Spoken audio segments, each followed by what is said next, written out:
You are looking at a scene from the past, the picture of an event that helped shape the history of the modern world.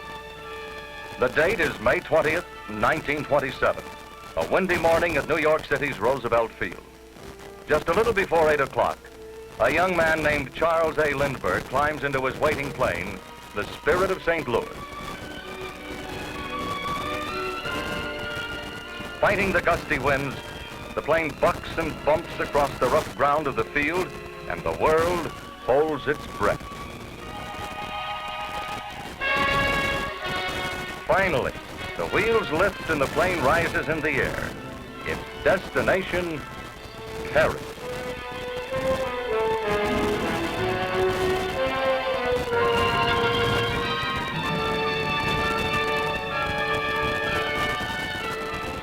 "33 hours and 30 minutes later, the Bourget airfield in Paris erupts in a mass of cheering people as France acclaims the first non-stop flight across the Atlantic Ocean. Charles Lindbergh becomes an international hero, revered by young and old alike. Lindbergh was returned to this country by the United States Navy and met by President Coolidge and other government leaders. A young man with a love for flying had captured the hearts of countrymen. There was a parade in his honor through the nation's capital, and people packed the area around the White House to see him receive a special award from the president.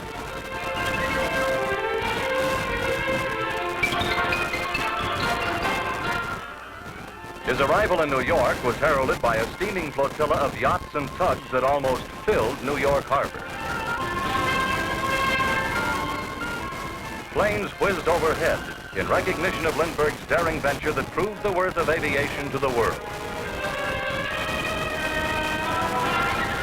Wherever he went, from New York to Washington, Philadelphia to Chicago, from East Coast to West Coast, Lindbergh was met with a snowstorm of ticker tape and confetti and the cheers of admiring Americans.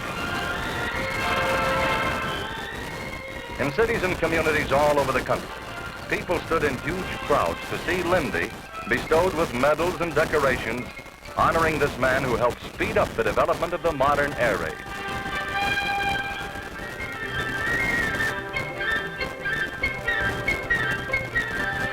In one city in particular, St. Louis, that historic flight will never be forgotten.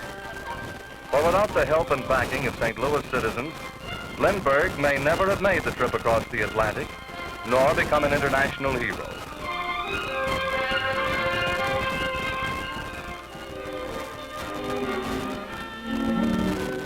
Here in the Jefferson Memorial are the Lindbergh Trophies.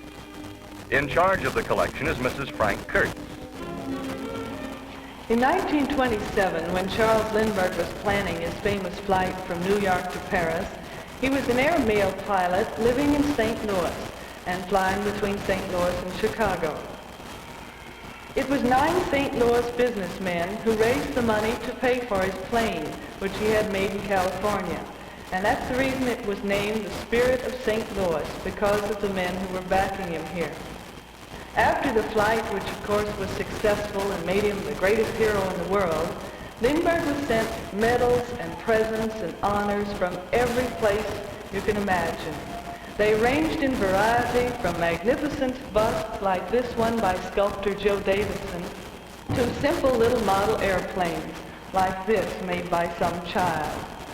There were diamond airplanes and gold airplanes, statues, pictures, jewelry, and these handsome silver globes are some of the finest of the gifts. These were put on display in St. Louis at the Missouri Historical Society, and during the first week they were on display there, over 80,000 people came to see them. And finally Lindbergh gave them as a permanent collection to stay in St. Louis forever.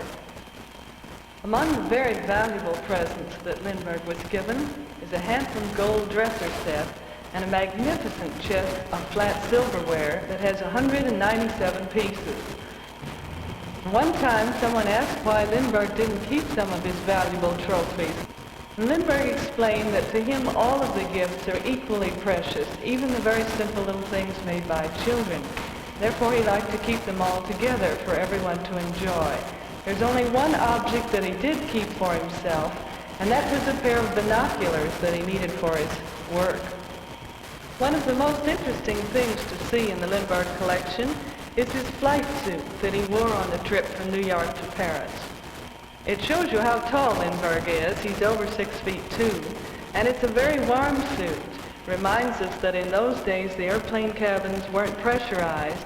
In fact, on this trip, Lindbergh flew most of the time with the windows open, partly to keep himself awake because he was flying for 33.5 hours.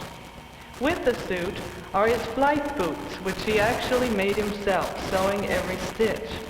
The reason for this is that he couldn't buy lightweight boots, and he was doing everything he could possibly think of to save weight so that he could carry more gasoline and have longer range. He didn't carry a navigator or a radio, very little food and water, and not even a parachute. There are other people in St. Louis who hold memories of Charles A. Lindbergh.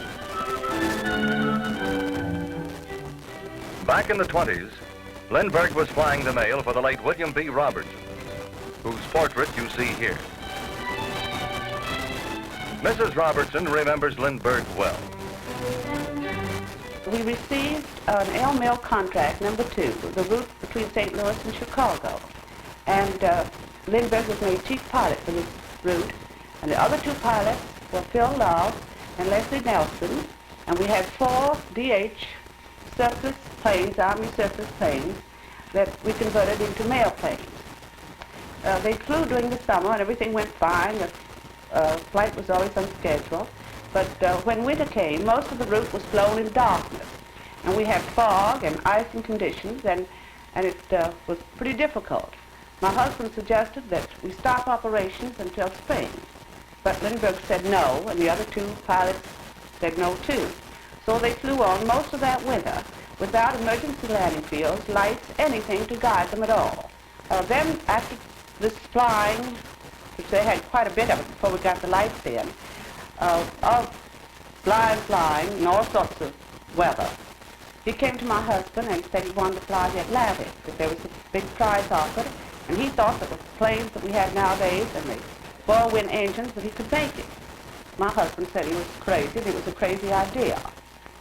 But Slim kept on, went back time after time, and his talk was so convincing that he finally persuaded my husband that it was a good idea and he possibly would make it. So after several months of getting financing to buy the plane, he was able to start his flight. The flight was sponsored by St. Louisans, and they were, of course, Major Lambert first, Major Albert Von Lambert, who had always been known in aviation to help in every way he could, and his brother J.D. Worcester Lambert. Then there was Harold Bixby and Harry Knight, and his father, Harry F. Knight, and E. Lansing Ray, and Frank Robertson, and Bill Robertson, and Earl C. Thompson. Those were the backers of the flight. This lunchroom once stood at Lambert Field. It was owned by Louis de Autry, whom you see here. Mr. de Autry is perhaps one person who was closer to Charles A. Lindbergh than many others in St. Louis, for he spent many hours talking with the aviator when he came in to eat after flying. His memories of those days are still sharp and clear, and give us a closer look at the man who became the world's hero. Well, I remember Slim Lindbergh when he came to St. Louis. That was in 1923 when we had the races out at Lambert Field. And Slim done a lot of flying around the field. He carried a lot of passengers, and they used to go out of town, go out on barnstorming trips and put on a show, air show out in these little towns and carry passengers. And they made pretty good money at it. And he certainly enjoyed it. One thing Slim did like to do, he liked to play jokes on fellas. He got quite a kick out of that. I had my restaurant right out there on the field, and while they were flying the mail, why Slim used to come in all the time and get his meals, mostly ham and eggs or bacon and eggs. He wasn't much of a coffee drinker, he drank milk most of the time. You are looking at the new airport terminal and facilities which recently went into operation in St. Louis. This terminal building has been hailed as one of the most significant architectural developments in the United States. It is also a part of the Lindbergh story. Since that historic flight of 1927, there has been great progress made in the field of aviation the world over. And in St. Louis, Missourians can feel proud of helping bring this progress about through their part in the Lindbergh story.